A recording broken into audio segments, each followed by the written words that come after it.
Hey guys, how's it going? New video. Cool, awesome. I'm actually doing this. As you can see, based off the title, and also, or probably down here, and also my t-shirt, that Walmart t-shirt, flexing. Today we're going to talk about DBZ, particularly, we're going to talk about this little guy right here. I actually technically him too, because they're the same character, but we're talking about a totally different scene.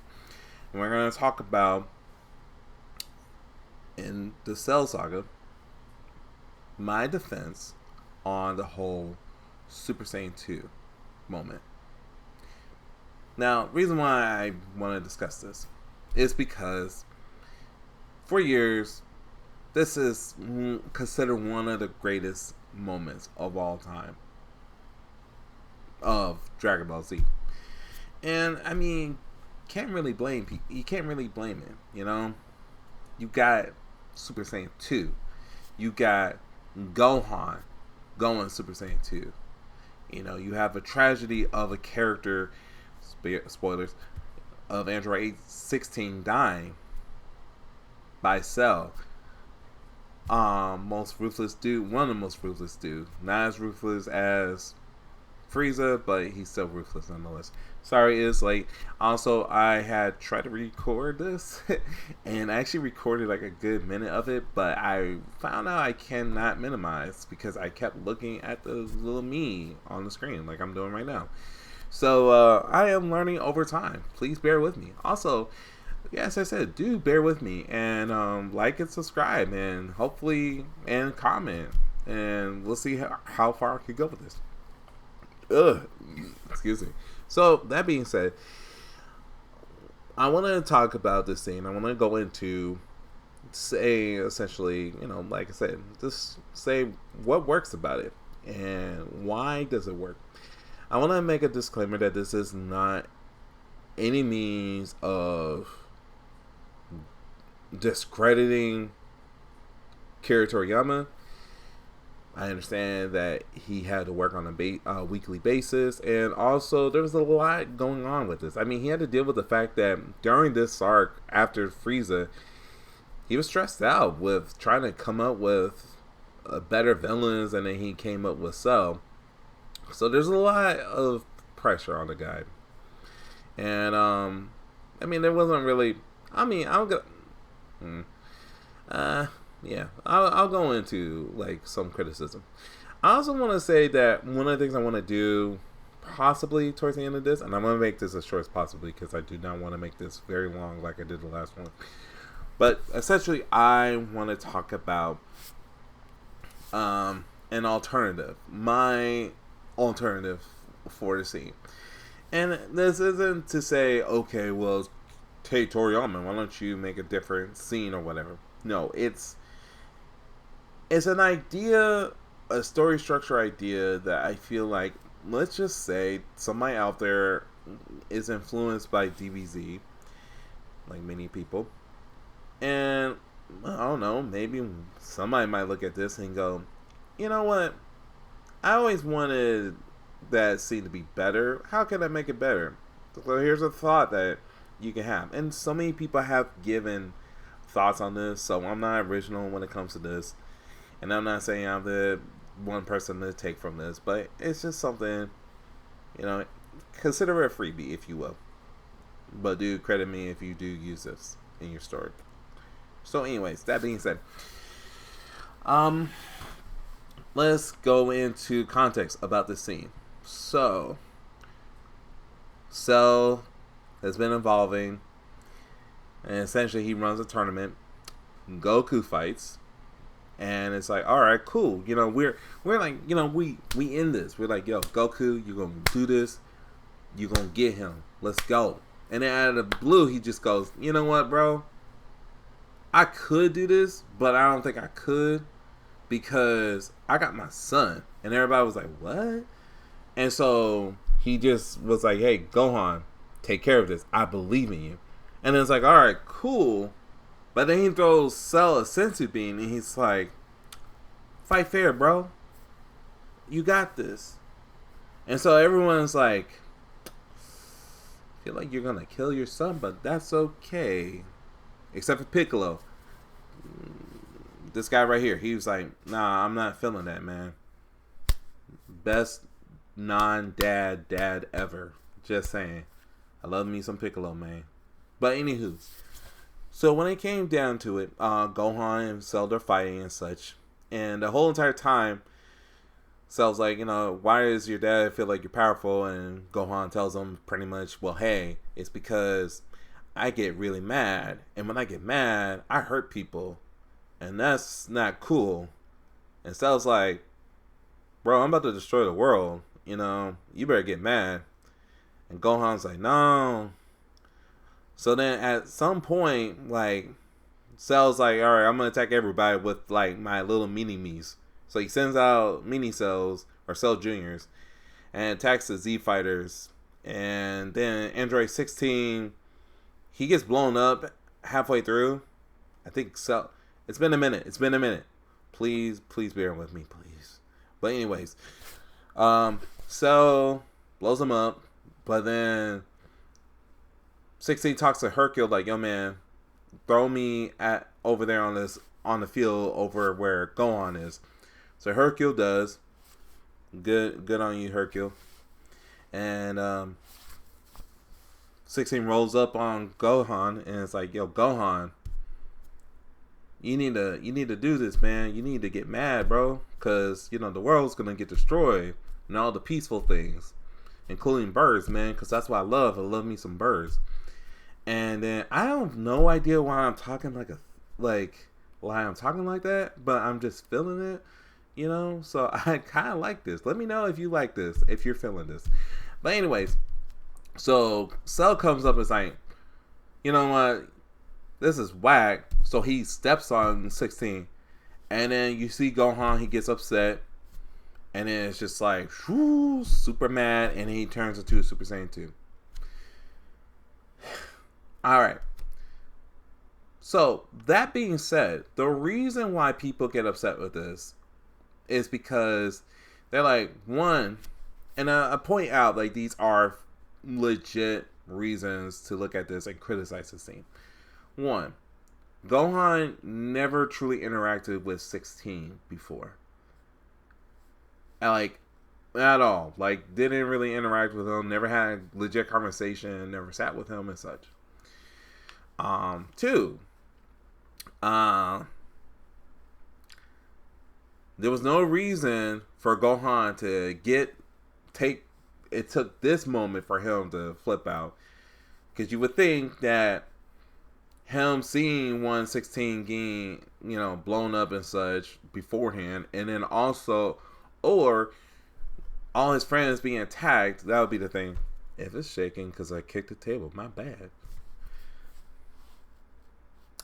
And then that's actually, I think that's really the major points. It's just the fact that he never really interacted, and it took a minute, and yeah. Also, this felt unnecessary because on Goku's part. So that's the thing. So how can I defend this? Well, the way I look at it is this. You have to consider things like, sure, logically, this doesn't make any sense. Then again, though, if we have to be real, this is a series where it says if you get Dragon Balls and you collect them, that you could grant any wish, but so long as it's within the dragon's powers. And then they keep expanding this over time. Also, they're like, apparently a race of people made these Dragon Balls, but not a lot of people know about this for some reason, and it's actually a thing even now. And it's like, but it's been around for ages now, so okay. Then also you have a thing where Super Saiyans are supposed to be, or was supposed to be, just a legendary thing, but then everyone started getting it. Also, you have a series where people can turn into giant apes, but then we don't get tails back. I'm not, and also androids, cyborgs are androids. Cool. All right. My point on this: if we take out logic as far as story structure, and we consider what's being played here, it helps. It helps evaluate or helps elevate what makes this series or makes this part efficient. Brain. Sorry. Anyways, what I'm getting at is this. So, think about the emotions here. First of all, Toriyama, if I give any credit, and I do love him. I do love him as a creator. He's really awesome. He understands, when you really think about it, he understands how, or at least comes across as, he understands how to play on emotions. That as a manga artist, you are telling a story, but you're also having readers engaged with a certain emotion.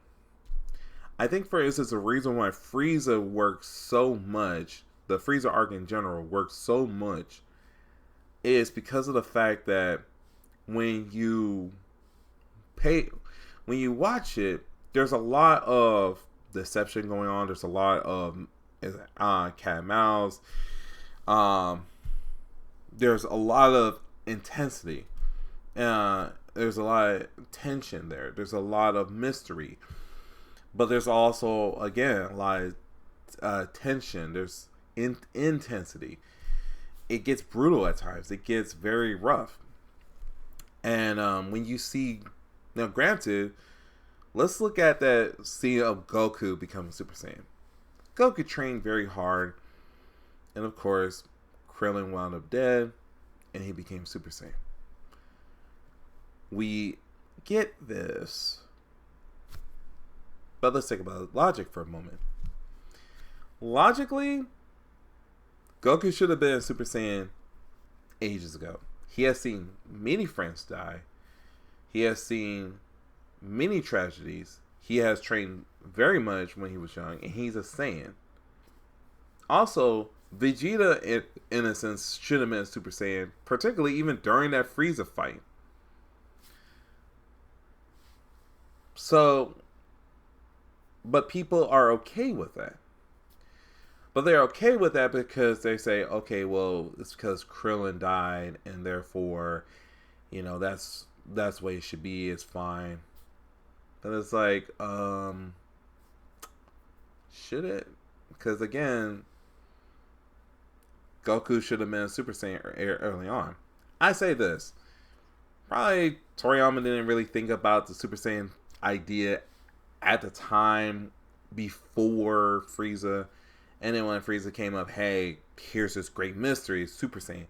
And Cosmonaut did this better, but he essentially was like, if you didn't know what Super Saiyan was, and when Vegeta said, hey, I'm a Super Saiyan now, you kind of believed him.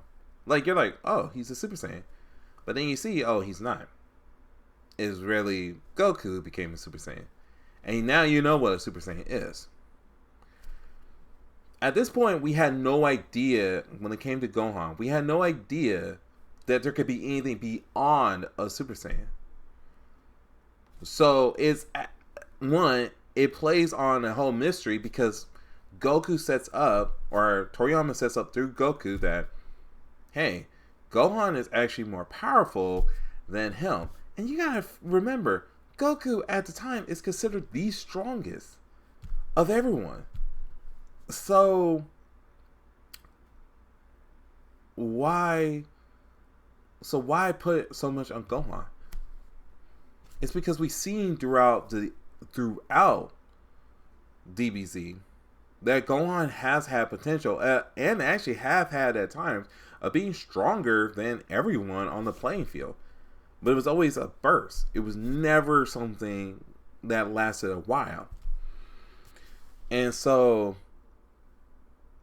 there's that. And another thing too is, if you pay attention to what 16 is telling Gohan, 16 is essentially like, we may, sure, now he doesn't say we don't know each other and whatnot, but he's talking about something that Gohan can understand. This Gohan would care about, and that you, the audience, should understand what Gohan is about, because of the fact that you've seen Gohan like this. Of everyone else who's all about fighting and hurting people and such, Gohan's the only person that has shown that he cares about people, he cares about nature. He's not much of a fighter. He's more of a peaceful person. But he uses his powers as a means to protect those. But the thing is, he doesn't want to go powerful to where he could hurt everyone. Because he even tells Cell during the fight, I don't know what could happen to me. And I don't know, it could actually hurt other people. So I don't want to risk that. And I'm going to play a little thing on here about how that kind of foreshadows, in a way, Gohan was right. Because look what happens when he did become a Super Saiyan 2. He somewhat became arrogant. Yeah, sure, he was pretty cool. And he was very, stern and strong, but he became very arrogant. And it was almost like a borderline thing of, you see his father Goku, as well as his non-dad Piccolo. But at the same time, you see a bit of Vegeta in there. And so, with that actually does cause pain, particularly because Goku had to sacrifice himself because Gohan was being too arrogant. And I think that actually works in a lot of ways. Now, that's just about the Super Saiyan 2-bit. So why 16? Why does that work? Because again, it's the idea of, I believe, Gohan most likely saw or recognized somebody who had the same ideology as him. Because no one else really cared about nature. Nobody else really talked about, doing things for the good and such. Even Goku, when it comes to fighting, he's just like, it's just about fighting. It's never about being a hero. If you really think about it, they never talk about we're being heroes. They're just like, we're just doing this because we want to fight. In fact, little tangent, I kind of wish Toriyama went on more, because actually now I'm thinking about it, there's almost possibly a future video about Great Saiyan Man, but it makes sense when it comes to Saiyan Man. People didn't like that, but it works for Gohan, because again, Gohan was more of a hero than everyone else. He cared about lives, he cared about people's, about nature and such. So in a way, I almost feel like if anybody became a cop in Super, maybe it should have been Gohan. Holy crap, man. Like, wow, I just really thought about that. But anyways. But yeah, so when you have somebody who shares the same ideology as you, but then they wind up getting crushed and killed, yeah, it's like, it's not so much as the person died, but my ideology has died.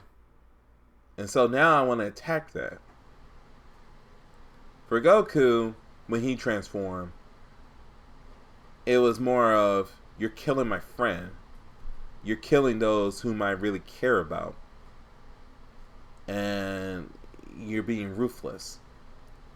For Gohan, it's, you're killing the idea of peace and I can't have that. So that's where I would say that's my defense on that. I think that that is the whole point of that, and then that's why it works. Now, that being said, I do have an alternative as to how this probably should have played out if you really want to go story wise. So bear with me, and again, not an expert, and this is not to say, hey Toriyama, like you should rewrite this scene or whatever. This is just a means of like how, let's say if I were to write this, how I would play it out.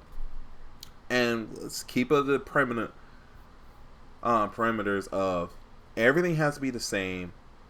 I'm only want to alter Goku before Goku. Pretty much I want to go start from Goku and Cell fighting. Everything else is the same beforehand, and that's that. And also the same outcome, Gohan becoming Super Saiyan 2 and fighting. So here we go. Try to make it as quick as possible. So let's have it that Goku and Cell are fighting.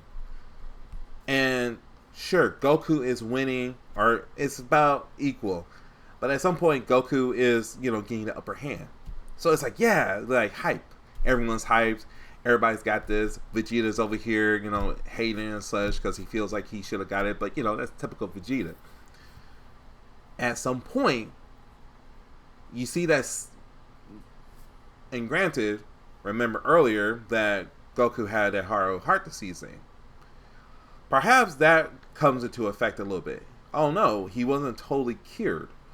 Or, man, he feels very off. Cell starts getting the upper hand. And everyone else believes that Goku's got this.